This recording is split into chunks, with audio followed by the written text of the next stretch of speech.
Let's jump right in. A single day's observation in a fish tank, it holds an insane amount of narrative value. Take this absolutely fascinating journal entry published just today, August 7th, 2026, by a hobbyist named Ang. It really proves that a tank is never just water and glass. It's a dynamic, living ecosystem where complex, high-stakes stories unfold every single day.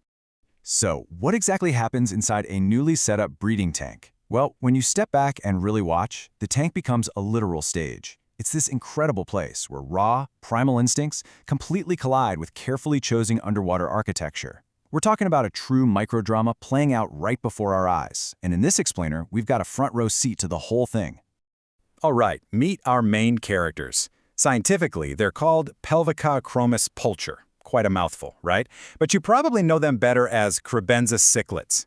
Now, the absolutely crucial thing to know here is that these aren't just your average aimlessly wandering fish.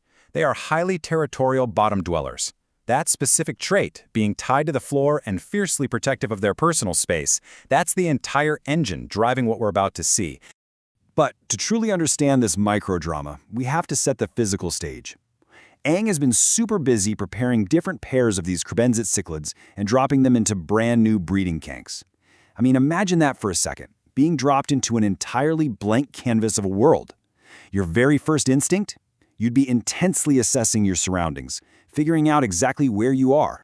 Now, Ang didn't just toss them into an empty glass box. He brought in some very specific sensory elements: a terracotta pot, some nice textured coral substrate, and fine construction sand. And we need to understand, these aren't just aesthetic choices for us humans looking in.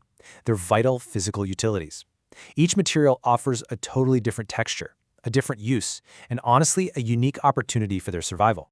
When looking at how they reacted, Ang noted something super important. He wrote, and I quote, "From what I've observed so far, Kribensis cichlids naturally gravitate toward light and enclosed spaces to feel secure."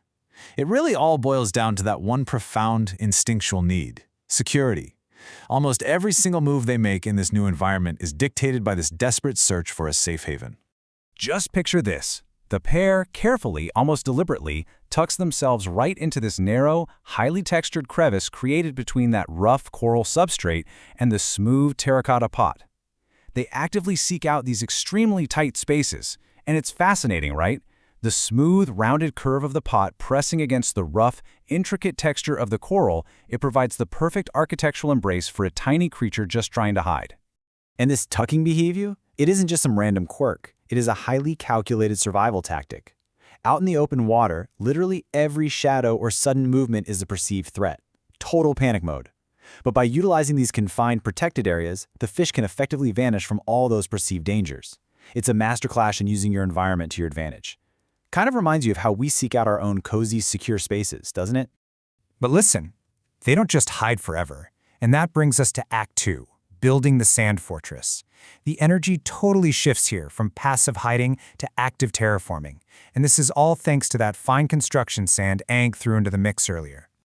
Look at this clear step-by-step process. These guys are incredibly active builders. Step 1, find a nice enclosed space. Step 2, clear the area of any debris. Step 3, literally dig out a fortress in the fine sand. And finally, Step 4, hover proudly right outside the cave entrance. It's this highly structured sequence where they are physically manipulating the world around them to suit their exact needs.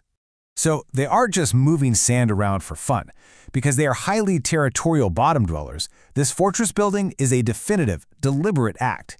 They are staking their claim. They're taking ownership of their piece of the tank and actively preparing to breed.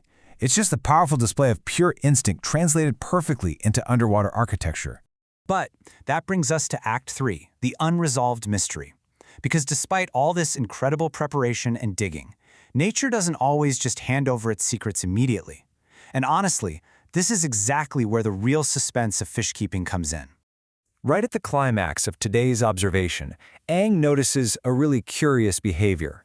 The male fish, he's intentionally hiding out in the artificial cave from time to time, just tucked away inside that newly constructed sand fortress by the terracotta pot, completely out of sight, guarding the space. Which leaves us with the million-dollar question. Are they merely preparing to breed, or are they perhaps already guarding a nest? Ang himself is completely unsure if the pair has mated yet, and that right there highlights the ultimate virtue in this hobby: patience. He's vowed to keep a super close eye on them over the next few days. But it leaves us hanging, wondering what secrets those tiny architects are keeping inside their fortress. It really makes you think, doesn't it? What other silent, invisible dramas are unfolding right now in the small, confined spaces of our own world?